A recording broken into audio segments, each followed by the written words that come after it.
السلام عليكم، ازيكم؟ عاملين ايه؟ يا رب تكونوا بخير. بفيديو جديد على قناه فيوز الزوزه. ناس كتير بتيجي اسكندريه بتبقى مش عارفه تتفسح فين بالظبط، فده هيكون دليلك للفسح في اسكندريه. هقول لك على خطه 4 ايام من خلالهم هتكون لفيت اسكندريه كلها باذن الله. سواء انت جاي في العيد 4 ايام العيد، او انت جاي في اي ايام في طوال السنه، 4 ايام دول هيخلوك تلف اسكندريه كلها باذن الله، تستمتع على الاخر باذن الله.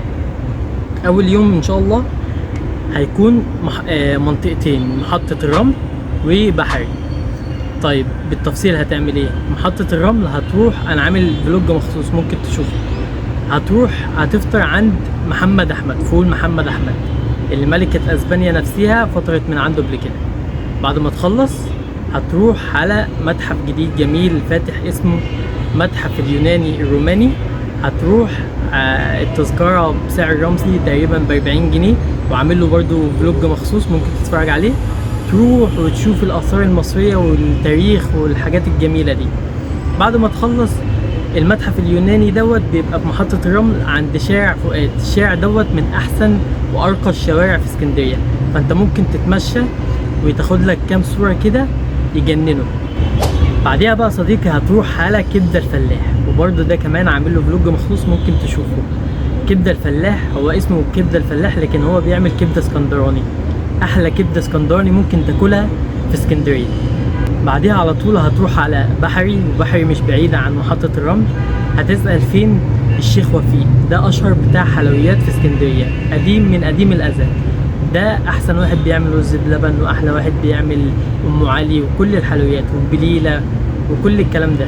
فانت تروح بقى تحلي بعد ما ضربت الكبده بتاعتك، تحلي من الشيخ وفيق. بعد ما بتخلص الشيخ وفيق بقى تقعد وتسهر سهره حلوه في بحري. بحري من المناطق اللي برضو الفايبس بتاعها المشاعر بتاعتها مختلفه. تقعد على اي قهوه او كافيه او على الشاطئ وتسهر سهره حلوه، وكده يبقى خلصت اليوم الاول. تاني يوم بقى صديقي هيكون قلعة قايتباي، وبعدين مكتبة اسكندرية اللي ملهاش حل، وبعدين ستانلي عشان تاخد لك أحلى صور. ازاي البروجرام هيكون كالآتي: هتفطر في الفندق اللي انت فيه أو الشقة اللي انت مأجرها، وبعدين هتروح على قلعة قايتباي. تمام؟ القلعة جميلة جدا وممكن تاخد صور عندها جميلة.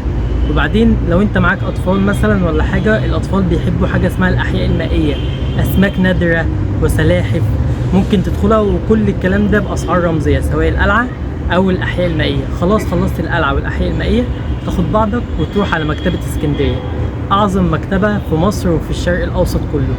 بعد ما تخلص مكتبه اسكندريه اللي انا عامل لها فلوج مخصوص ممكن تتفرج عليه، تروح على ستانلي بقى، تقعد في كافيه هناك. في كافيهات كتير هناك حلوه، تستمتع بالفيو العالمي. تالت يوم بقى صديقي هيكون الصبح المنتزه، وبالليل جرين بلازا. لو عايز تعرف تعمل ايه بالظبط في المنتزه، اتفرج على الفلوج اللي انا عامله، فلوج خطير. وجرين بلازا للاسف لسه ما عملتلاش فلوج، بس تقدر تعمل حاجات كتير هناك. جرين بلازا فيها ملاهي، فيها سباق عربيات انا بحب ادخله جدا، بس مش عارف وصل سعره كام دلوقتي، زي سباق العربيات الحقيقي اللي هي سباق العربيات السباق.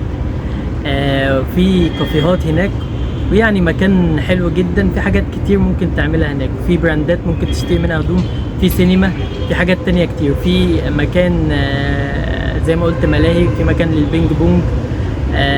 مش عارف لسه في البولينج هناك ولا لا، بس يعني هتستمتع سواء في المنتزه او جرين بلازا. هيبقى يوم شاق بس يوم خطير مش هيتعوض تاني.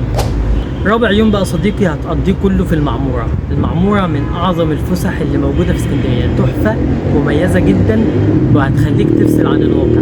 ممكن تقضي اليوم كالآتي: اللي انت مثلا الصبح تنزل الشاطئ اللي هناك، بعد ما تخلص بحر تطلع تتغدى في مطاعم كتير هناك حلوة. بعديها تتمشى شوية تهدم الأكل، بعدين تدخل بقى على أحلى ملاهي موجودة في اسكندرية، ملاهي كوتا بارك اللي جوه ملاهي اللي جوه المعموره، اسمها ملاهي المعموره او ملاهي كوتا بارك. ملاهي المعموره الاسكندرانيه عارفينها اللي هي ملاهي المعموره، تدخلها ملاهي جميله جدا جدا جدا، وعامل لها فلوج مخصوص بس قديم شويه. ان شاء الله ابقى عامل لها واحد جديد ممكن تتفرج عليه، بس الاسعار اللي جوه الفلوج دوت طبعا اتغيرت. واستمتع يا باشا، ولو قضيت ال4 ايام بالبروجرام اللي انا قلته لك هتعيش احلى 4 ايام في حياتك باذن الله. فيديو النهارده كده خلاص، بس انا في نهايه كل فيديو بحب اقول كوت، يعني مقتبس او جمله. الجمله دي من خلالها ممكن نتعلم حاجات ونستفاد بيها. جمله النهارده هي if you don't sacrifice for what you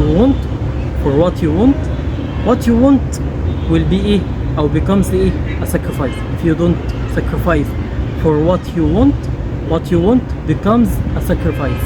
يعني لو انت ما ضحيتش بالشيء اللي انت عايزه او هدفك دوت هيكون هو التضحية.